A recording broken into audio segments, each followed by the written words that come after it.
Russia Ukraine యుద్ధం ప్రారంభమయ్యి దాదాపుగా 2 సంవత్సరాలు కావచ్చింది. ఇప్పటికీ ఒక 50 రోజులు 30 రోజులు తక్కువ వచ్చే ఫిబ్రవరికి 2 ఏళ్ళు అయిపోతుంది.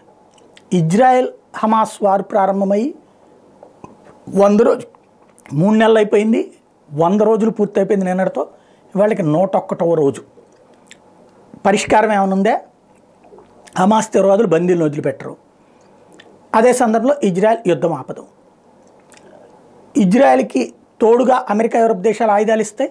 హమాస్కి తోడుగా ఇరాన్ ఇస్తుంది. అట్లాగే హెజ్బుల్లా, హౌతీలు చేస్తుంటారు. మాట్లాడే ఏ ఒక్కళ్ళు పరిష్కారం దిశగా లేరు. హమాస్ బందీలను విడిచిపెట్టదు. విడిచిపెడితే ఇజ్రాయెల్ అంతం చేస్తుందని భయం. అలాగనే ఆగుతుందా ఇజ్రాయెల్ అంటే నథింగ్.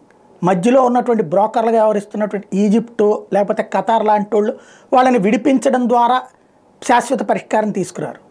కాబట్టి ఎవడి స్వార్థంతో వాడు నడుపుతున్నటువంటి యుద్ధంలో నష్టపోతున్నది ఎవరయ్యా అంటే పాలస్తీనాలో ఉన్నటువంటి సాధారణ పౌరులు.